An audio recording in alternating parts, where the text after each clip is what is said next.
저는 이제 프랑스로 간 지는 30년이 좀 더 됐고, 그리고 프랑스에는 그렇게 선교사들이 많이 가는 나라는 아닙니다. 그리고 저희가 보기에도 프랑스는 참 모든 게 다 있는 것 같죠. 그쵸? 낭만적이고 마음껏 꿈을 꿀 수 있고.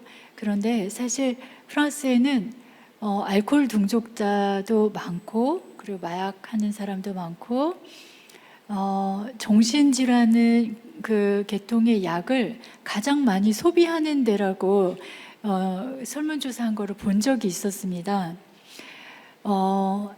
어쨌든 많은 환경이 다르지만 제가 프랑스로 가서 선교사가 되고자 프랑스를 간 것이 아니라 제가 19살 때 갔을 때는 이제 화가가 되기 위해서, 그림을 그리기 위해서 갔었습니다. 그래서 제가 9살 때부터 가진 꿈이 있었는데, 화가가 되는 것 아주 심플하게 그 마지막 잎새라는 책을 보고 그 한 친구를 위해서 나뭇잎을 그려서 나무에 매었는데, 다른 친구가 이 나뭇잎이 여전히 있는 걸 보고 목숨을 건지고 살아났다. 그 얘기 들으셨죠? 혹시라도 마지막 잎새. 그런데 그 나뭇잎을 그린 그 친구는 그거 매달다가 태풍 때문에 추락해서 목숨을 잃었던 그런 스토리입니다. 근데 그걸 보고 제가 그림을 너무 좋아하는데, 그림은 사람도 살릴 수 있네? 그런 거를 감을 잡았었습니다. 그게 9살 때. 나 이런 거 직업으로 진짜 하고 싶다. 그래서 9살 때부터 한 번도 소원이 바뀐 적이 없었고, 16살 때 저희가 수련회를 갔는데, 저는 모르고 잘못 간 수련회였습니다. 왜냐하면 금식이라는 걸 하는데 저는 금식이라는 게 있는지도 몰랐습니다. 16살 때까지 교회를 열심히 다녔지만 교회를 다니는데 안 먹고 기도하는 게 있는지도 몰랐습니다. 알았으면 안 갔을 것 같은데요. 거기에서 목사님께서 막 그 솔로몬 얘기를 하더니, 우리가 언제라도 하나님께서 너의 소원이 무엇이냐라고 얘기할 때 답할 준비가 되어 있어야 된다. 그리고는 3가지 소원을 얘기하라고 했습니다. 그래서 제가 3가지 소원을 좋아, 가서 얘기했는데, 첫째, 화가가 되는 것. 둘째, 화가가 되는 것. 셋째, 화가가 되는 것. 했더니 목사님께서 다시 생각해 봐야 된다고. 그게 하나님의 마음에 합한지. 그래서 제가 그럼 다시 오겠다고 하고 갔습니다. 가서 기도를 하고 진짜 제 마음에 하나님께서 나를 사랑하신다는 게 느껴지는 거예요. 그렇게 오랫동안 교회를 다녔지만 저는 그게 실제라고 생각된 적이 거의 없었거든요. 제가 생각하는 성경은 내가 내 자아의지를 발동해서 안 믿어지는데 믿는 것, 제가 안 믿어지는 부분이 너무 많아서 제 의지로 난 그래도 믿어라고 하면서 믿는 부분들이 참 많았었거든요. 그래서 그것들이 사실 자발적인 믿음이라고 저는 생각을 했었습니다. 아닌데 기라고 끝까지 생각해서 믿는 것. 그런데 그때는 글쎄 하나님이 저를 사랑하시는 게 정말 깨달아졌고, 그리고 정말 기도하면서 하나님의 마음에 합한 그 소원을 다 진짜 하고 싶다. 그리고 기도 가운데 3가지 소원을 다시 받고 목사님께 찾아가서 첫째, 화가가 되는 것. 둘째, 그럼 화가가 돼서 세계를 다니면서 복음을 전하게 해주세요. 그 다음에 셋째, 세계를 다니려면 3개국어는 하게 해주세요. 그렇게 3가지 소원을 얘기했는데, 시간이 지나고 보니까 제가 화가가 돼 있고 복음을 전하고 있고 3개국어를 하고 있다는 것을 알았습니다. 여러분들 가운데서는 공부하는 과정에 또 직장을 다니면서 혼돈이 있을 때가 너무 많을 것 같습니다. 저 역시도 그랬고, 그런데 하나님 안에서 절대 떠나지 말고, 말씀을 떠나지 말고 꿈을 꾸시기 바랍니다. 그 꿈이 뭔지 몰라도 그리스도 예수 안에서 그냥 말씀을 붙들고 하나님 안에서 꿈꾸는 겁니다. 프랑스로 가가지고 제가 3년 안에 유학을 마치고 돌아온다고 했는데 그렇게 유학이라는 게 쉬운 게 아니었고 불어가 그렇게 어려운지 몰랐습니다. 불어만 배우는데 벌써 시간이 다 갔는데 이제 1학년, 2학년 막 이렇게 됐는데 3년이 다 지나갔습니다. 그래서 부모님께 감사의 표시로 뭔가를 나 열심히 하고 있다라는 걸 보여드리기 위해서 국제 콩쿠르를 했었는데 그 콩쿠르이 중요한 건지 모르고 그냥 했습니다. 당시에는 인터넷이 없으니까 미술 전문 잡지가 있고 이게 프랑스에서 가장 중요한 미술 전문 잡지 중에 하나였고요. 그걸 넘기는데 뉴욕 국제 현대 미술 대전 이렇게 하나 콩쿠르이 제가 본 거는 그거 하나였기 때문에 좋다, 나쁘다, 어렵다, 힘들다 이런 기준이 없고 어디든 되면 될 때까지, 안 되면 될 때까지 모든 콩쿠르를 다 해버리라 이런 마음으로 콩쿠르를 했는데요. 그 콩쿠르이 당선이 된 겁니다. 이제 유학생인데 학생으로 있는데 그래서 됐구나. 그래서 저 콩쿠르이 됐어요. 이렇게 해서 이제 소식을 전했는데 나중에 그 콩쿠르이 되게 큰 중요한 거라는 걸 나중에 알았습니다.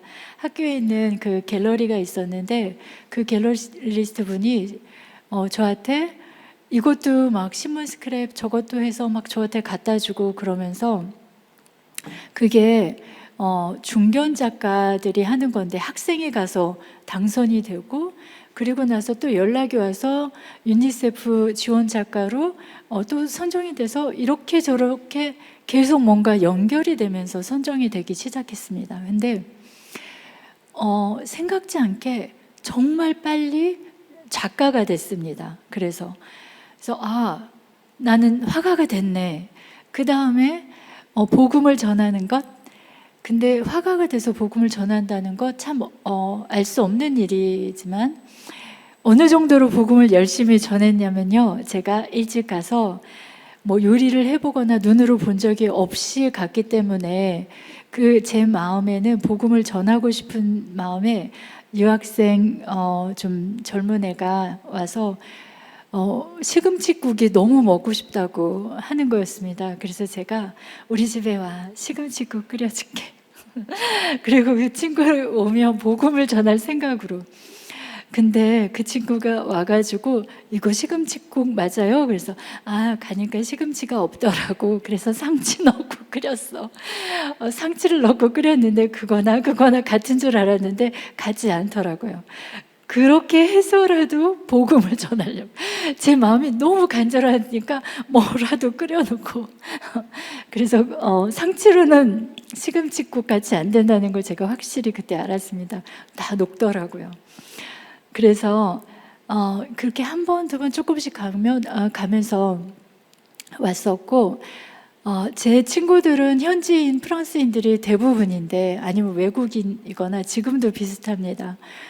그런데 이 친구들한테 복음을 전하고 싶은데 주로 예술 계통에 있는 친구들이고 마약을 참 많이 합니다. 그리고 제가 학교에 있을 때도 그때는 실내에서 뭐 흡연하고 이럴 수 있었는데 교수도 학생도 같이 뭐 카나비스 같이 피우고 그러니까 마리화나라고 하죠. 대마초.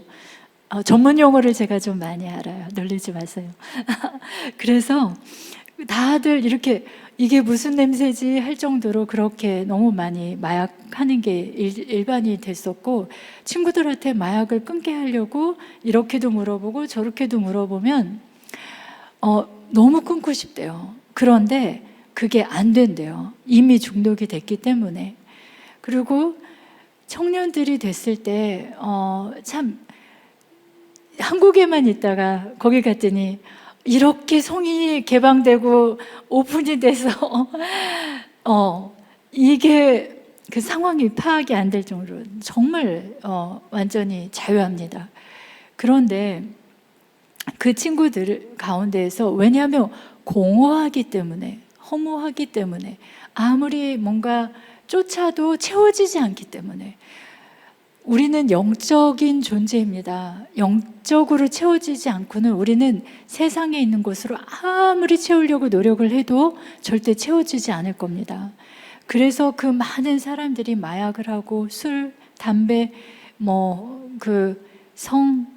쾌락을 쫓아 너무나 많은 것을 시도를 하는데요. 저는 유럽을 다니고 세계를 다니면서 온갖 종류의 마약을 다 봤습니다. 그 사람들이 그렇게 하면서 어떻게 변해가는지도 봤습니다. 정말 탑인 수준에 있는 사람들이 순식간에 바닥을 치는 것도 너무나 많이 봤습니다. 끔찍할 정도로.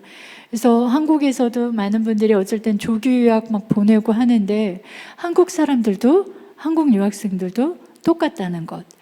유학을 혹시라도 생각을 하면 내가 누구랑 어울릴 것인지 정말 선을 정확히 긋고 시작을 해야 됩니다. 안 그러면 순식간에 내가 있는 사람들과 더불어서 그냥 흘러가는 경우가 너무 많기 때문에요. 이런 식으로 너무나 많은 것들이 그 친구들에게 복음을 전하고 이렇게 저렇게 해보면서 제가 부딪히는 것은 질문을 듣는데 질문에 답을 할 수가 없는 겁니다. 성경을 모르기 때문에. 그런데 성경 속에 너무나 많은 답이 있고 생명이 있다는 것을 깨닫게 됐습니다. 하나님께서 꿈을 통해서 계속 보여주시고, 또 저는 그림을 그리면서 어느 정도로 그렸냐면 나는 내가 정말 미쳤구나 라고 느낄 만큼 작업을 했었는데, 학교에서도 그림을 그리지만 다시 제 집으로 와서도 그림을 또 그리기 시작하고, 친구들이 자기들이 가지고 있는 제가 집 밖으로 안 나가고 작업만 또 할 때가 있으니까 냄비에다 요리해서 다 가지고 옵니다. 프랑스 친구들이. 네가 안 나오니까 우리가 너한테 가고. 그래서 저희 집에만 오면 너도 나도 다 그림만 그립니다.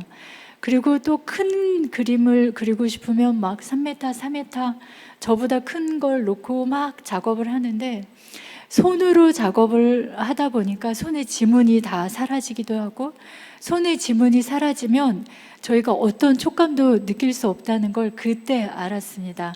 제 얼굴을 만지든 나무를 만지든 유리들 만지든 느낌이 다 거울 만지는 느낌이 나요.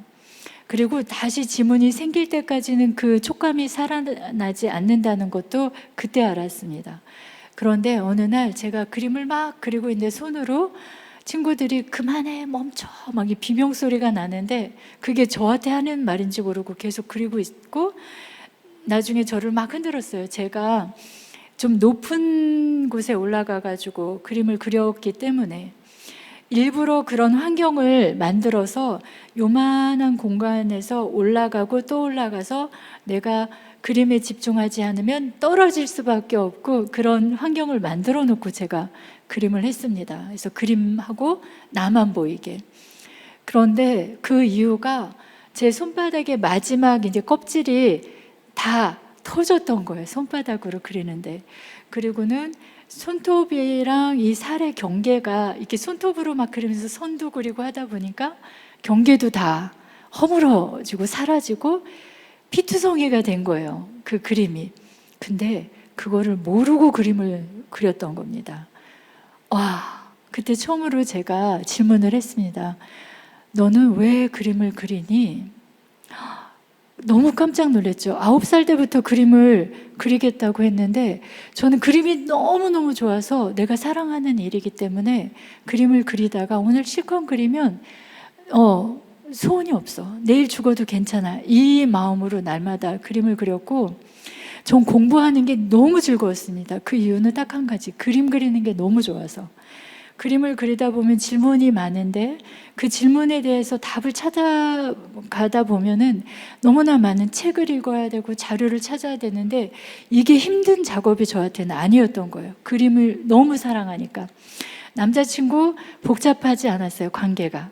왜냐하면 그림 그리는데 시간을 하는데, 남자를 만나는데 시간을 낭비하는 게 너무 아까웠기 때문에. 그래서 제 삶이 너무나 심플했는데, 그런 과정에서 하나님이 부르시니까 사람들이 보이기 시작했습니다.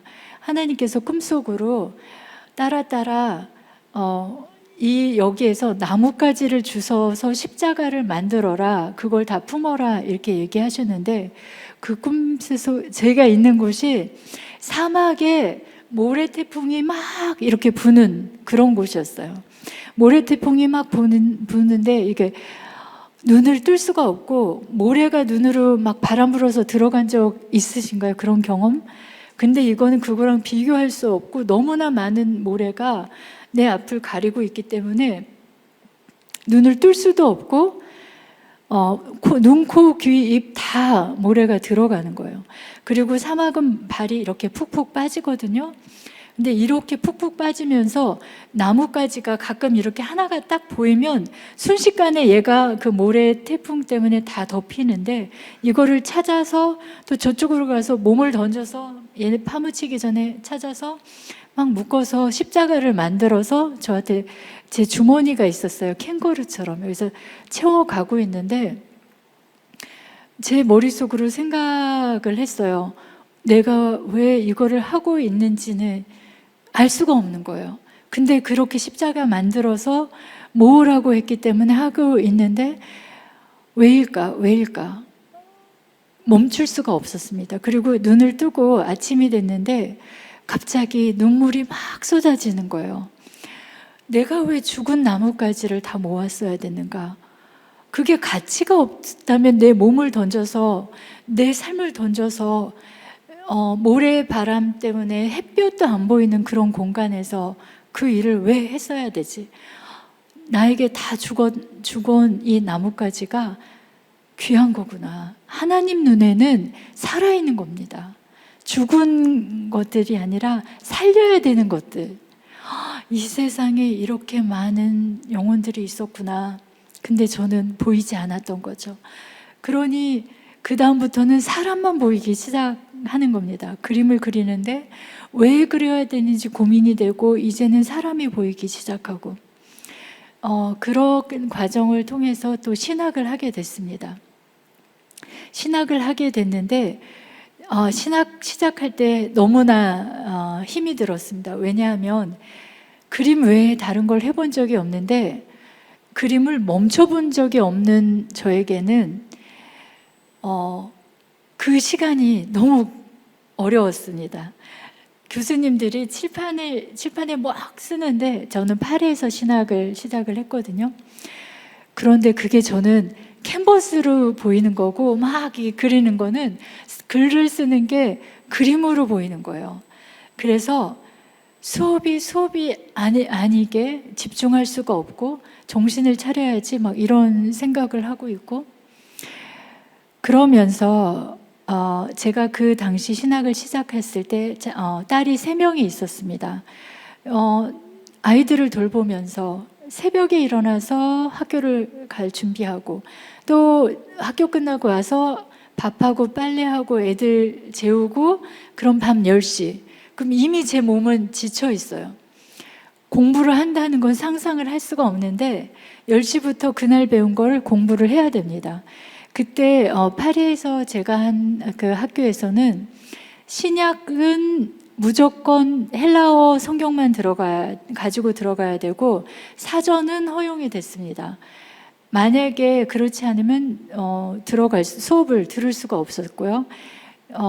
구약도 마찬가지였습니다. 구약 성경 과목들이 그렇게 했기 때문에 그날 배운 거를 복습을 하려면 너무나 방대한 양의 그 언어부터 시작해서, 그리고 읽어야 될 책이 얼마나 많은지 저는 걸어가면서도 읽을 수밖에 없었습니다. 시간이 없으니까. 걸어가다 제가 헤딩한 나무들, 전봇대, 램프 이런 거 너무 많은데요. 파리에 있는 지하철에서도 옮겨갈 때도 저는 책을 읽으면서 갔거든요.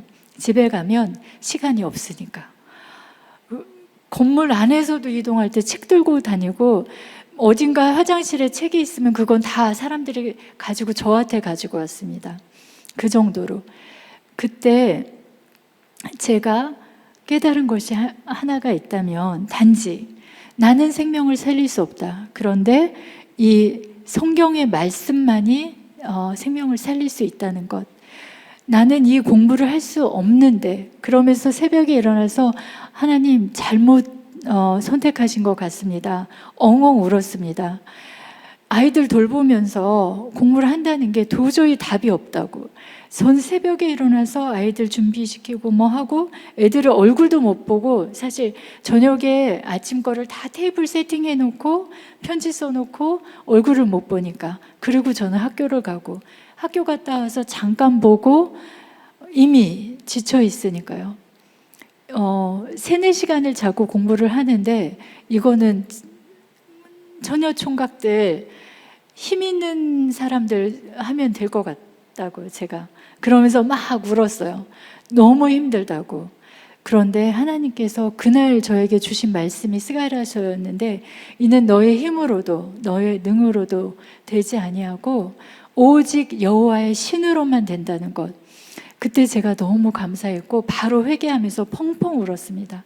하나님께서 내가 바로 바닥을 볼 수 있게 해주신 것, 나의 존재는 그걸 할 수 없는 사람이라는 거 확실히 보여주셨거든요. 저는 힘도 없고 능도 없고 그거를 히브리어 헬라어로 맨날 원어로 성경을 볼 능력이 안 되는 사람인데, 자꾸 그걸 봐야 되고 책 읽을 시간도 없는데 책도 읽어야 되고, 그때 제가 각오한 것이 있습니다. 내가 공부하다 죽으면 순교야. 그러고 신학을 했습니다. 그림 그리다 내일 죽어도 소원이 없다고 했던 저는 그 공부를 하다가 난 죽으면 순교야. 하나님께서 하라고 하신 거잖아. 왜냐면 여기에 생명이 들어있으니까. 나는 이거보다 진지하게 할 수 없어 했을 만큼 그렇게 공부를 했습니다. 지금도 마찬가지입니다. 설교를 하든 나눔의 시간이든, 그리고 날마다 제가 작가로서 계속 지금도 활동을 하고 있는데, 작가로서의 삼위일체가 있습니다. 말씀을 연구하고 연구한 대로 살아보고 산 대로 그려보기. 이 3박자가 제가 약간 사이비 같지만 사이비 아닌 삼위일체라고 제가 부르는데, 나의 삼위일체. 그러면 제가 혼돈되지 않을 것 같아서 그렇게 하는데요. 그래서 성경 텍스트를 보고 또 보고 연구하고 그 일을 끊임없이 합니다. 그래서 제가 한번 지금 이거를 보시면, 이거는 창세기 말씀을 묵상을 하면서 작업을 한 겁니다. 창세기 1장 20절 상반부에 하나님이 가라사대 물들은 생물로 번성케 하라, 이 말씀이 있는 건데, 제가 너무 충격을 받아서 이때 막 수십 년을 살았는데 어떻게 이게 지금 보이지? 라는, 하나님은 어쩌다고 물한테 말을 거셨지? 물은 지금 뭘 하는 거지? 이 관계가 저에게 너무 충격으로 다가온 겁니다. 하나님이 물한테 생명을 만들라고 하시는데, 많은 생명을 번성케 하라고. 근데 물은 귀가 없잖아요. 그렇죠? 그런데 물은 뇌도 없어요. 그럼 생명을 뭘로 만들어야 되는지, 재료는 뭘로 해야 되는지 생각할 수가 없는데, 그리고 그걸 가지고 하나님이 그렇게까지 하라고 했을 때 왠지 간절함이 있었을 거 아니에요? 근데 물은 그런 걸 느낄 수도 없는데, 이거다. 정말 하나님과 물의 관계는 엄청났구나. 왜냐하면 물이 또 그렇게 다 순종을 했습니다. 이런 충격적인 텍스트를 끊임없이 성경에 너무너무 많습니다. 근데 제가 한 가지 깨달은 게 있는데, 와우, 나는 귀가 있는데, 들을 귀가 있는데, 하나님께서 나한테 말씀하시면 난 들을 수 있고, 하나님께서 나에게 뭐라고 만들어라, 뭘 해라 하면 생각할 수 있는 뇌도 있고 느낄 수 있는 가슴도 있는데, 나는 물보다 낫다. 그러면 물보다 낫게 살아야 되지 않은가? 더 많이 예민하게 깨어서 많은 일을 할 수 있지 않은가? 희망이 생기지 않아요? 우리 같은 똑같이 다 있잖아요. 뇌도 있고. 이게 펑션이 잘 되는지 안 되는지 그거 문제가 아니에요. 물은 아무것도 없었는데 우리는 어쨌든 있으니까. 그렇죠? 좋아요. 그래서 이렇게 묵상을 하면서 이 관계에 대한 주제로 작품을 하기도 하고, 또 이렇게 보시면 작년에 제가 엉성블 에콧이라는 프랑스에 있는 오케스트라, 엉성블 오케스트라인데 그쪽에서 새 앨범을 낼 때 그 표지로 제 작업을 사용하게 됐었습니다. 그리고 파리, 프랑스에서 일본하고 한국에 초청 공연 일정으로 오면서 제 전시회하고 겹쳐서 콜라보를 같이 하게 됐고, 그때 콜라보했던 곡이 메시앙의 시간의 종말을 알리는 사중주였는데, 메시앙이 세계대전 때 수용소에 갇혀서 있었을 때 그 곡을 만든 겁니다. 수용소에서 언제 죽을지 살지 모르는 그 순간에 이 시간의 종말을 알리는 사중주라면 너무 암울하고 우울하고 슬프고 그럴 것 같죠. 메시앙의 곡들은 정말 영적인 곡이 정말 많은데요, 이 곡을 만들 때 메시앙은 요한계시록을 묵상하고 만들게 됐다고 합니다. 절망의 순간에서 희망을 본 거죠. 성경 말씀을 통해서 이게 마지막 종말인데, 종말에 고백한 거는 마라나타였습니다.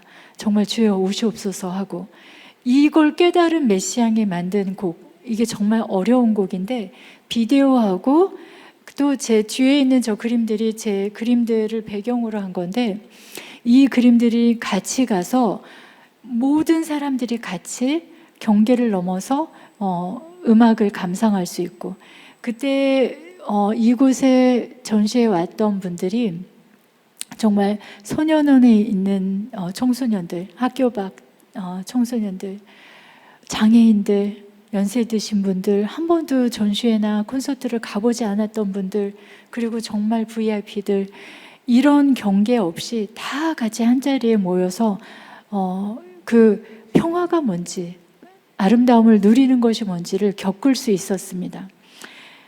이렇게 또 그 다음 보시면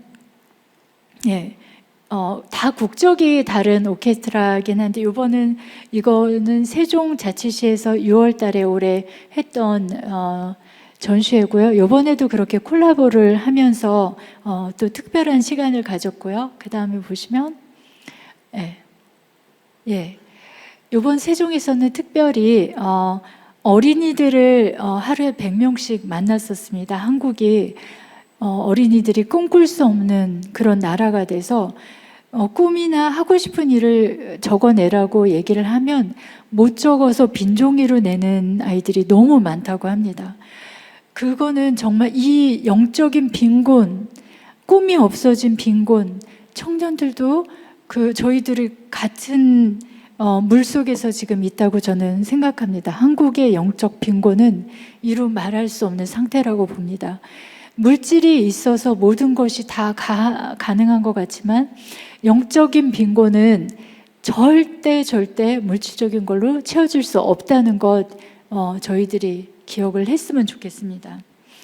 그래서 아이들에게 사랑이 보여요? 아이들이 아니요. 기쁨이 보여요? 아니요. 행복이 보여요? 아니요. 그런데 그걸 그림을 보이게 그리는 거를 추상화라고 해요. 와우. 그래서 나무가 겉으로 보이죠? 네. 근데 나무 속이 보여요? 아니요. 근데 그 나무 속을 전자현미경으로 본 거를 나무 해부학이라고 불러요. 보이지 않는다고 없는 게 아니라고 아이들한테 얘기해서, 보이지 않는 세계가 있다는 것, 영적인 그 시각을 열어줄 수 있는 것, 그런 모티브들을 공유를 했었습니다. 꿈꿀 수 있는.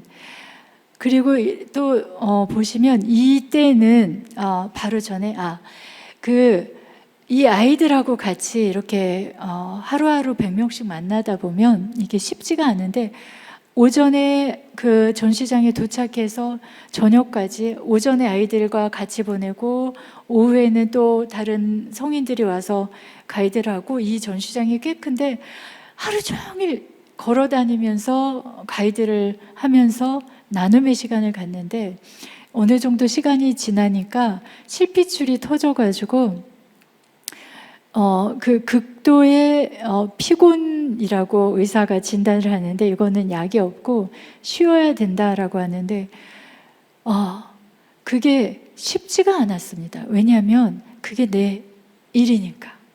그리고 지금 내가 가지 않으면 이 100명의 아이 중에 분명히 하나님께서 예비하신 아이가 있을 텐데 포기할 수가 없는 거예요. 일어나고 또 가고. 그래서 그 다음을 보시면 이거는 나와 너라는 퍼포먼스를 했었는데, 퍼포먼스는 행위 예술입니다.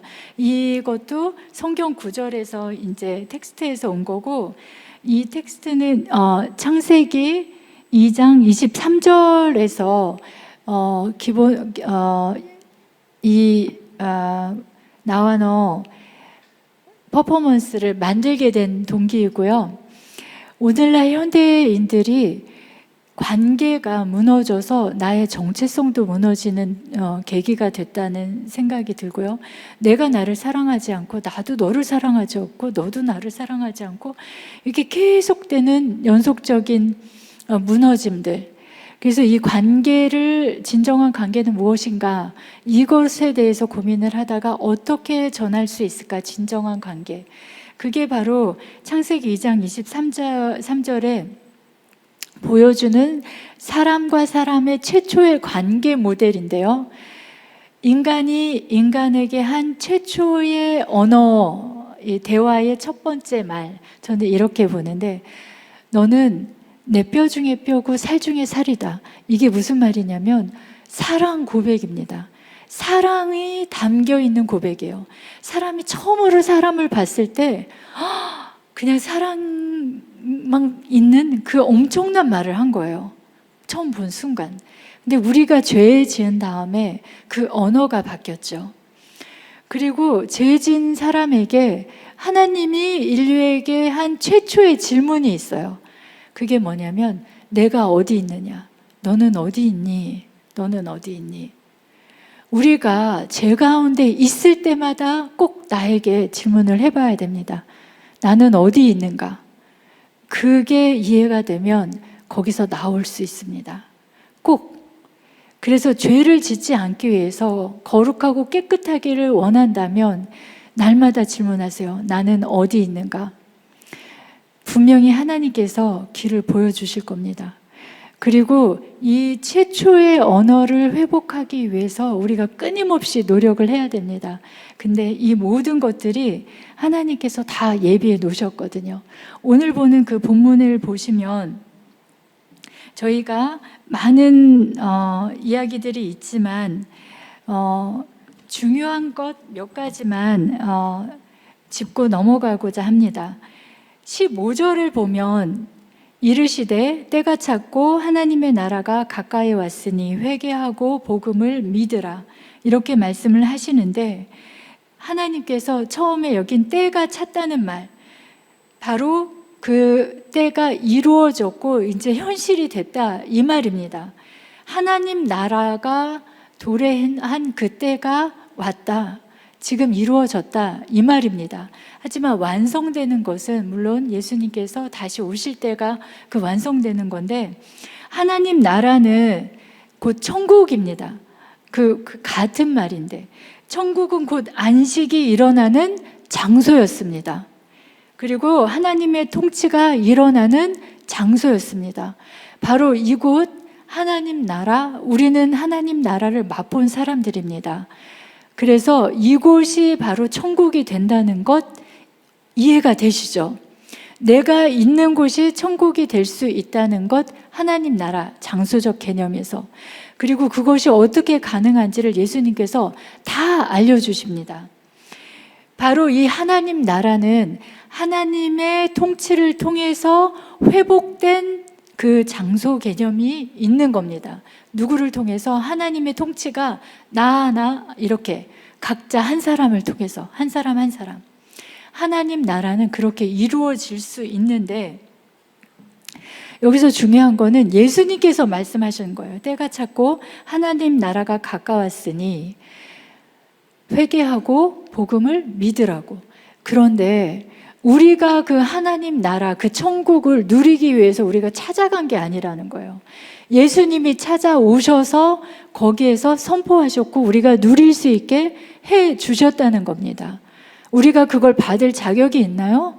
사랑하는 여러분, 한번 오감을 동원해서 지금 예배에 한번 내가 있다고 한번 생각해 보세요. 각자가 오감을 동원해서. 예수님이 오시지 않았더라면 지금 우리가 어떻게 예배를 드려야 하는지 한번 만들어 볼게요. 먼저 산 짐승, 흠이 없는 짐승을 가지고 와야 돼요. 동물을. 그리고 이런 제단이라고 하면 제단에서 동물을 잡아야 돼요. 살아있는 동물을 안수도 하고 이래서 잡아요. 피를 받아요. 피를 그 예배 처소 사방에 또 뿌리고 다녀야 돼요. 그 피가, 방금 받은 피가 어떤지 상상이 가세요? 피비린내가 나겠죠. 뜨거운 피. 그거를 사방에 뿌리고 제단에 뿌리고 이곳 저곳에 피를 뿌리고. 여러분들 정육점 가보셔서 피냄새 맡아 보셨죠? 그 정도랑 비교할 수가 없는 거예요. 우리가 있는 이 예배 처소는 피비린내 나는 곳입니다. 피비린내 나는 곳. 그러지 않고는 하나님을 만날 수가 없는 거예요. 감히. 우리는 이런 두렵고 떨릴 수밖에 없어요. 피냄새가 가득한 곳에서. 근데 예수님이 우리를 찾아오셨어요. 우리가 무엇이 간데? 내가 받을 만한 자격이 없는데 그 피를 다 쏟으신 거예요. 그게 쉬운 게 아니에요. 십자가의 사건을 쉽게 생각하면 안 돼요. 저희는 우리를 생명의 말씀으로 낳기 위해서 그분은 생명을 주셨어요. 절대 기억해야 될 것, 내가 어떻게 그리스도인이 되었는지. 나는 그리스도인이 거저된 것이 아니라 예수님이 목숨 걸고 목숨을 주면서 나를 위해서 생명의 말씀으로 우리를 낳았어요. 우리는 이 생명의 말씀이 없이는 지금 내가 여기 있을 수 없다는 거예요. 사랑하는 여러분, 지금까지도 말씀을 읽는 거 게으르게 했다면 다시 오늘부터 일어나야 돼요. 일어나야 돼요. 안 그러면 우리는 하나님의 통치를 받지 않으면 사단의 밥이에요. 밥. 내 마음이 육적인 것으로 혼돈이 오고 흔들린다? 그건 사단의 밥이 될 가능성이 있으니까 공격하는 거예요. 내가 보아야 할 곳을 보는 것이 아니라 내가 딴 데로 시선이 내가 가고 있다? 절대 말씀 앞에서 다시 일어나야 돼요. 우리의 듣는 것, 보는 것, 하나님의 말씀을 우리가 집중을 한다면 세상에서, 일상에서 무엇을 보아야 되는지, 무엇을 들어야 되는지, 내가 어디에 있어야 되는지 확실해집니다. 확실해져요. 선명해집니다. 그러면 삶의 질서가 생기기 시작하면 이제 혼돈이 없어집니다. 내 안에 어둠이 가득하면 우울하고 힘들고 빛이 없기 때문에, 그리고 혼돈밖에 남지 않습니다. 무엇을 어떻게 해야 될지, 어디로 가야 될지, 뭘 해야 될지, 누구랑 사귐을 가져야 될지. 근데 말씀을 보면 그 빛이신 하나님께서 내 안에 말씀을 주시면 딴 그 빛이 딱 켜지잖아요. 쓰레기, 버려야 될 것, 지저분한 거 없어도 되는 게 눈에 다 들어와요.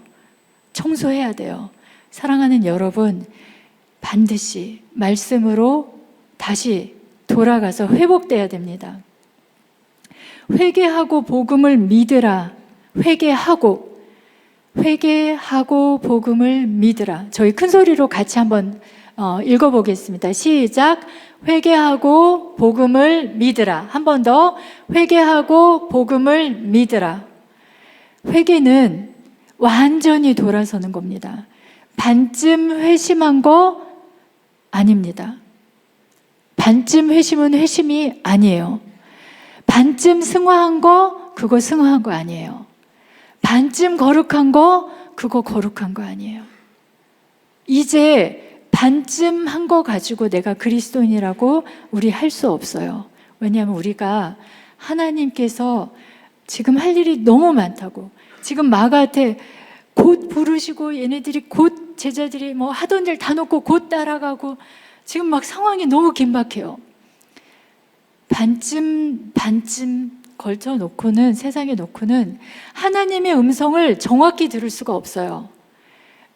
여러분들 이제 혼돈이 지금까지 있었다면 다시 한번 지금까지 반쯤 난 이거는 해야 되는데 왜 이렇게 자꾸 안 되지 하는 것들 털고 일어날 수 있길 바랍니다. 아멘. 왜냐하면 하나님께서 쓰실 거니까. 여기 있는 한 분 한 분을 다 쓰실 거니까. 내가 뭐 무슨 대학 뭐 이런 학력 학벌 세상의 기준으로 하나님을 좁히지 마세요. 하나님한테 학벌이 중요한 게 아니에요. 왜 성경이 써 있는데 자꾸 학벌 때문에 고민하세요?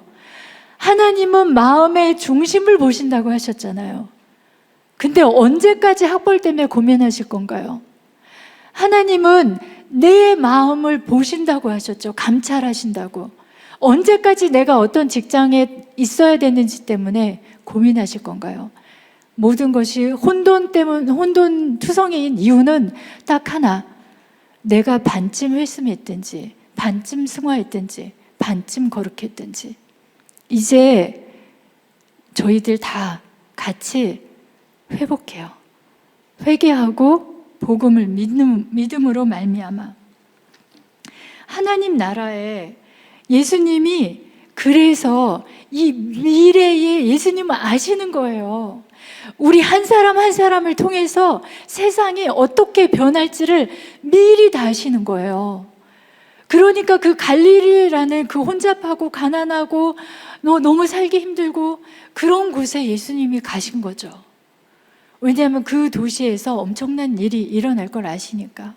그 도시에서 그때를 맞아서 내가 불렀을 때 아멘하고 갈 사람이 거기 있다는 걸 아셨으니까. 우리는 그 어부들은요, 예수님의 소문을 들어서 알고 있었어요. 우리도 지금 그렇잖아요. 그렇죠? 예수님에서 많이 들었죠.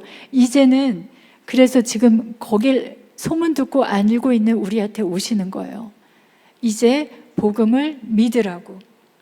우리가 미래의 일을 다 아시기 때문에 지금 얘기하시는 거죠. 지금 네가 어디 있느냐고. 지금 예수님이 우리를 부르고 있는 그곳에 우리가 있는 겁니다.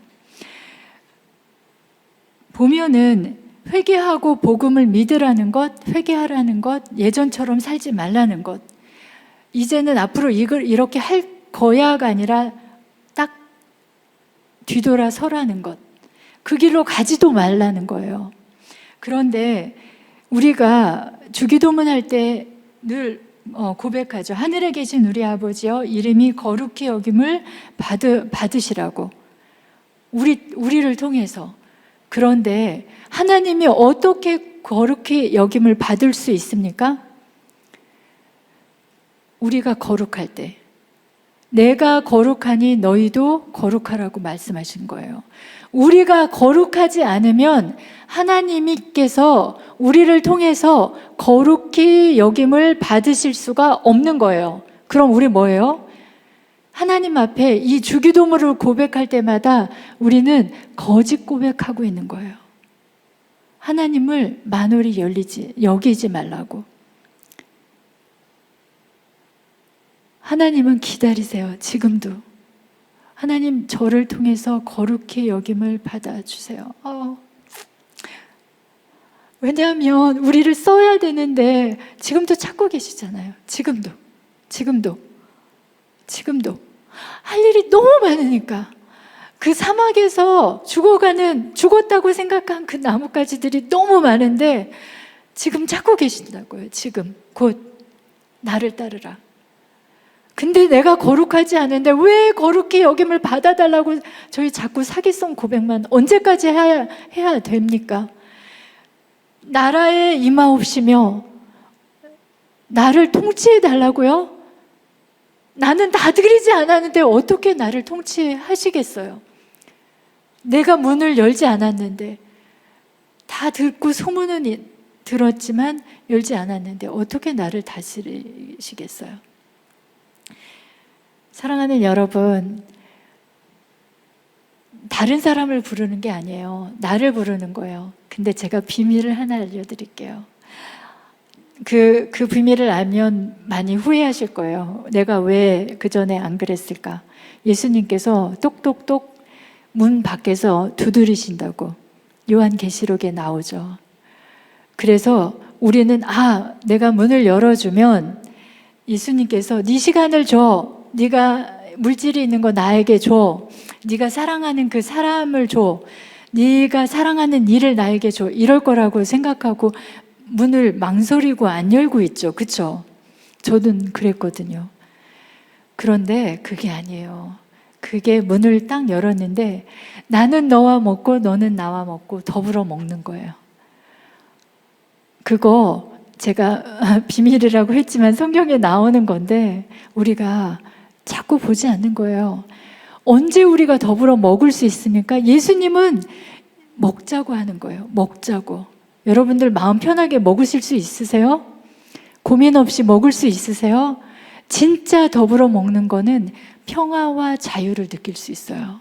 예수님께서 우리가 문을 열었을 때 나에게 예비하신 거는 나 너와 향유하겠어. 너는 나와 향유하자. 수고하고 무거운 짐진 사랑하는 딸아, 사랑하는 아들아, 나에게 와라. 내 멍에는 무겁지가 않으니까 나에게 배워. 내가 가르쳐 줄게. 이제 망설이지 마세요. 힘들었죠? 고민 많았죠?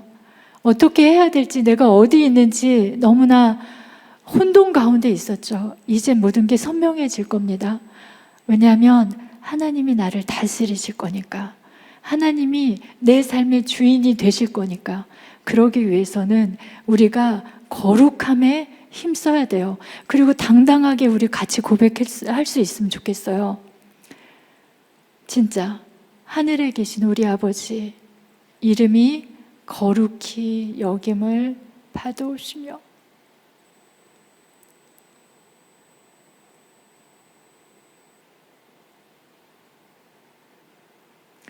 정말 회개하고 복음을 믿어야 돼요. 시간이 없어요. 정말 시간이 없어요. 사랑하는 여러분, 여러분들 형제 자매 중에 아직도 그리스도를 모르는 사람이 얼마나 많아요? 친구 중에 친구가 예수님을 모르기 때문에 눈물로 기도한 적 있으세요? 내 엄마 아빠가, 내 형제 자매가 예수 그리스도를 모른다고 눈물로 기도한 적 있으세요? 그런데 무엇을 먹을까, 무엇을 입을까 때문에 눈물로 기도한 적은 있잖아요. 직장 때문에, 연인 때문에. 근데 그렇게 하지 말래요.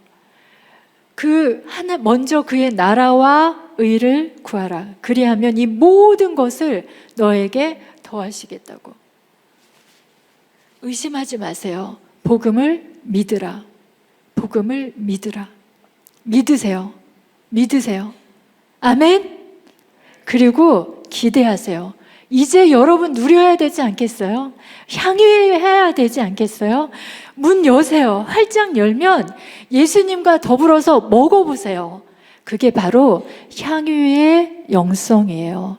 예수님은 십자가를 메고 가는 우리에게 그 순간이 얼마나 향유하는 것인지, 누리고 있는 건지 알려주기 원하는 거예요. 제자가 된다는 것이, 그리스도인이 된다는 것이 얼마나 아름다운 것인지. 제가 화가가 된 이유는 너무나 단순해요. 저는 복음보다 아름다운 것을 본 적이 없어요. 그 아름다운 것을 보았기 때문에 그림을 그리지 않을 수가 없습니다. 그래서 저는 화가가 된 겁니다. 제가 선택할 수가 없어요. 그 아름다움에 반했기 때문에, 거기 생명이 있다는 걸 알기 때문에. 사랑하는 여러분, 꿈꾸세요. 그리고 이제 작은 꿈 때문에 고민하지 마시고 예수 그리스도께서 우리 각 사람에게 예비하신 그 꿈을 이제는 잡으세요. 보일 거예요. 다 맡기고 회개하고 돌이키고. 저는 꿈꿀게요. 여러분과 만났으니까 이제 저 꿈꿔도 되는 거잖아요. 그렇죠? 은영교회 청년부를 만났으니까 여러분들은 저의 기도 제목이 될 거예요. 왜냐하면 저는 여러분들 때문에 또 꿈꿀 거니까. 우리 그렇게 대한민국의 청년들에게 전염병을 퍼뜨릴까요? 한번 해보죠. 코로나가 문제예요, 우리.